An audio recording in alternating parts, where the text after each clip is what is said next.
Well, good morning, everyone. Thanks for having me today. I'm Lewis from Refresh Super. I suppose today I want to talk about self-managed super funds. It's something probably a lot of us have heard about before, or maybe some of us have. So today's conversation is going to be very sky-high overview, very light on detail, because I could spend a lot of time speaking about anything I'm going to speak about today in a lot more detail. I mean, just last week in Sydney, I was there Wednesday, Thursday, attending a 2-day conference about self-managed super funds, and some of the things we spoke about had listening to some of the best speakers in Australia talk about the one topic for 45 minutes or an hour and a half. And I'm going to try and cram it all in about 8 minutes time, all things. So without further ado, I suppose I just introduce myself again. So Lewis from Refresh Super. What we do is the tax returns for clients who have self-managed super funds. That's my only type of client. I only focus on self-managed super funds. There's a lot of areas of taxation that business accountants can focus on, but I just choose to go with self-managed super funds. Established in 2019, so we've been doing it for now 6 and a bit years. I've been doing SMSF for a little while longer than that, believe it or not. Make no judgments, please. But I have been doing it for a little while now. But yeah, it's been a very fast 6.5 years. But without further ado, a little bit more about me. I love my fishing. Fishing is my thing. I love a sunrise. Snapper Rocks is my favourite place in the world, honestly. I'd be there every day if I could, but Kuma to Kira is a long way away. But more importantly about me is the old adage of the fisherman, best catch of his life is his wife. That's how it is for me. She's my rock, she's my world, she's everything for me. And we've got 2 beautiful daughters, and we've been on the Gold Coast calling home for over 22 years now, and don't regret it. Best place in the world to be, I think. Yeah. So, what is a self-managed super fund? In its most essential, most quintessential form, self-managed super fund, it's one of our 3 pillars in Australia of accumulating wealth for retirement. So you have your personal wealth. When you're retired, look, that government doesn't give you much of a pension, but it is a pension. It's a small safety net. Superannuation is our 3rd most important pillar for accumulating wealth towards retirement. And I say that quite deliberately because that's what superannuation is all about. You're saving away, The idea is that you have a big piggy bank at the end for when you want to stop working, retirement, and that's what self-managed super fund, or that's what superannuation is about. In a very brief nutshell, what do we have in a self-managed super fund? The smallest number of members you can have in your superannuation fund, because it is a small mini superannuation fund, the smallest number of members you can have is 1. You can be just yourself, single member in an SMSF. The maximum number you can have is 6 people. Now I would say 6 people typically would be your partner with kids. More than 2, I would argue, gets a bit complicated, because everyone has their own goals of what they want out of the self-managed super fund. Everyone has their own goals as to how to balance their risk in the investments that you want to decide. And so I think 1 is the best number of members to have in SMSF, but that's my personal opinion. Maximum of 6 members, but anywhere from 1 to 6 members. Ultimately, who's responsible for the compliance is the trustee. The trustee of your self-managed super fund is you. You're going to wear multiple hats with self-managed super fund. You're going to be yourself as the member or yourself as the trustee, making all the decisions of how to manage your self-managed super fund. So you bear all the risk and all the reward of having your own self-managed super fund. That's why I say, who's responsible for compliance? It's the trustee. I'm an accountant. I'll help steer people in the right direction for rules and regulations, but ultimately, you are responsible for your own superannuation, for your own self-managed super fund.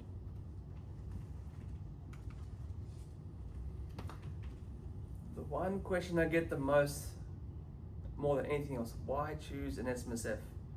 Or should I have an SMSF? Firstly, I should probably disclose that I'm not a financial planner, and today's discussion is general information. We're not talking about personal advice. We should see financial advisors if you want to have one. Seek some personal financial tailored advice. Today we're talking very loose terms, of course. The 2 things I see though with self-managed super funds is desire for control over your investments and flexibility over your investments. So your self-managed super fund, you can choose the types of investments that suit your risk, what you're prepared to take on to grow your superannuation and hopefully upwards, more wealth, so you can have more wealth in retirement.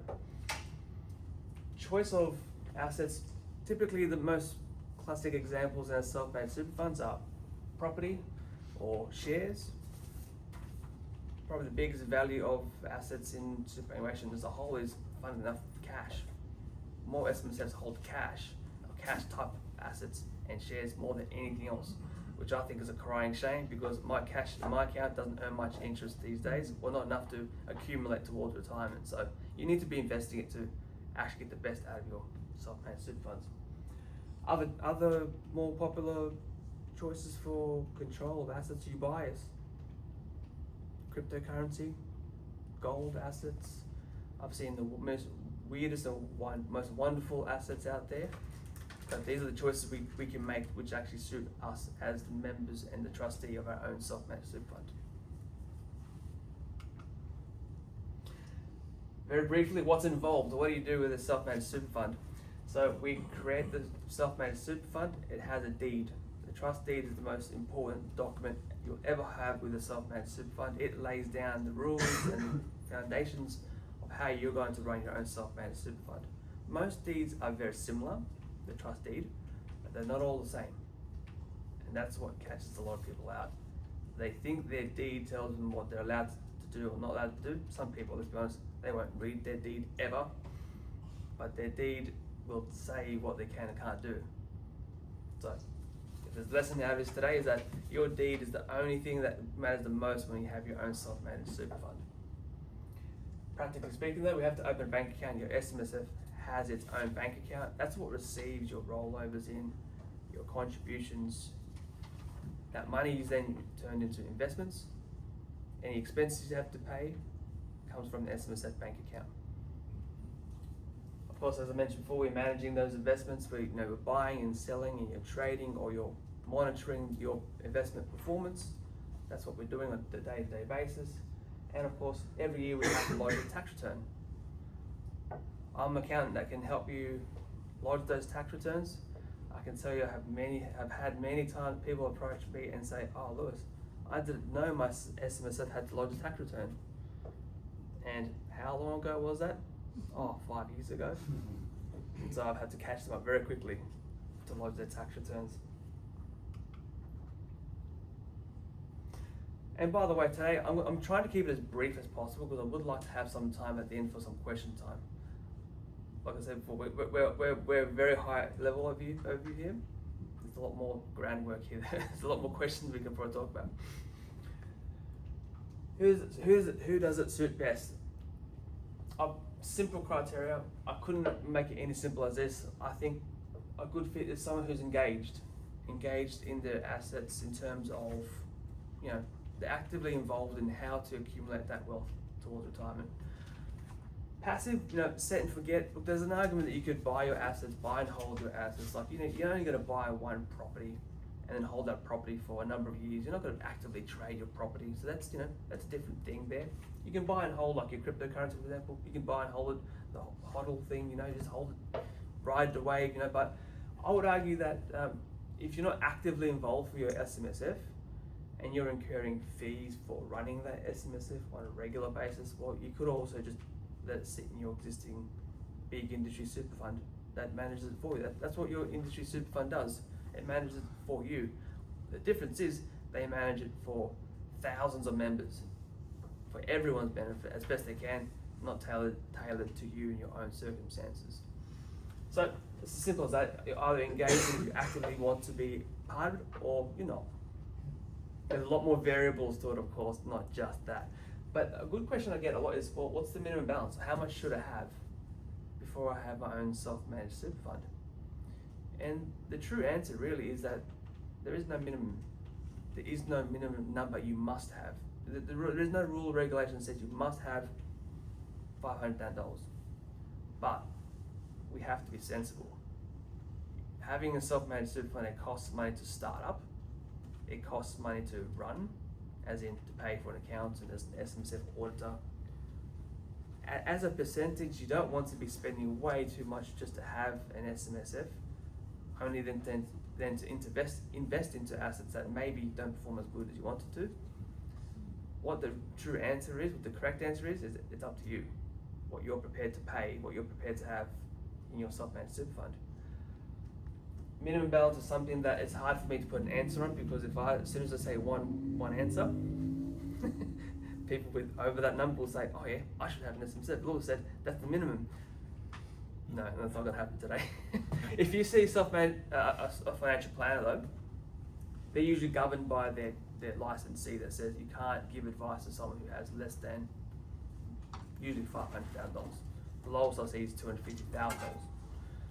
But they want to help you, but they're also hamstrung a little bit by what they can and what they can't tell you with their financial planning, with the advice they can give to you. I'm probably droning on a bit too much now.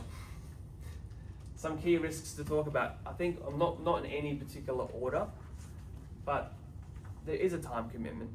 There is some time for you to actually review and manage your SMSF to make it worth your while. 1 hour a week, 1 hour, a few hours a month. There is a time. I'd say being engaged is better than not being engaged. There is a compliance burden. There is so much rules and regulations for self-managed super funds. I have made my business just around one type of client, and even still, I'm not going to tell you I know everything about self-managed super funds, superannuation rules and regulations. It is so fraught with danger of pitfalls and risks. I do my best to steer my clients in the best way forward, but there is a compliance burden, and the compliance actually comes from the ATO.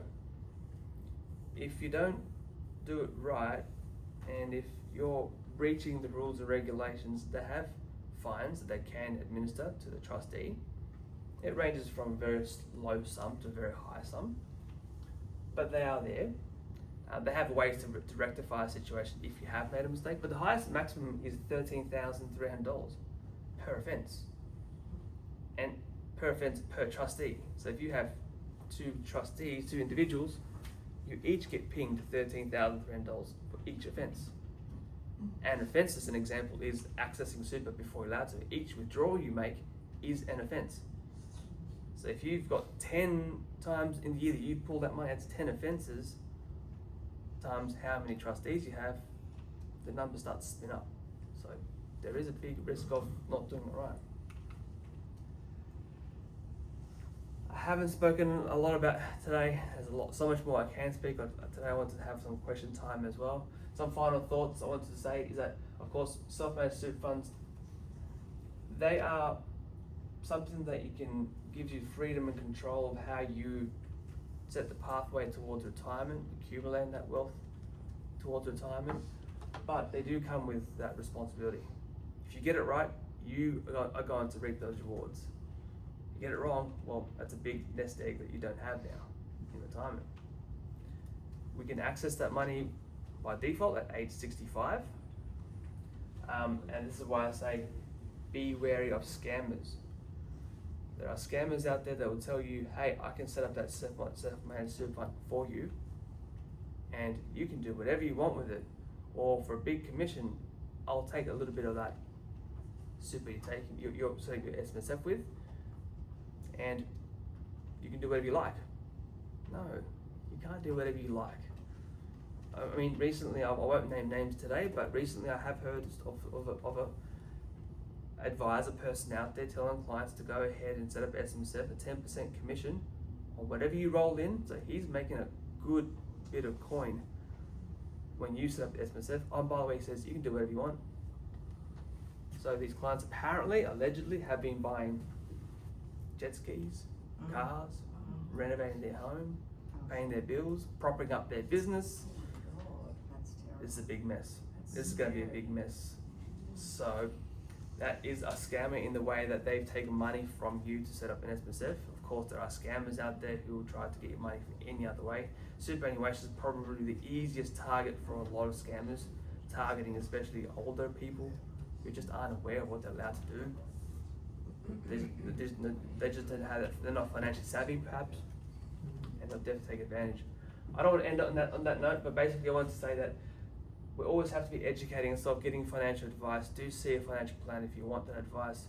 But education is the cornerstone of everything we do with superannuation, self-managed super funds in particular. You can never have enough education. So that's pretty much me today for self-managed super funds. I know a lot of people that use Louis speak very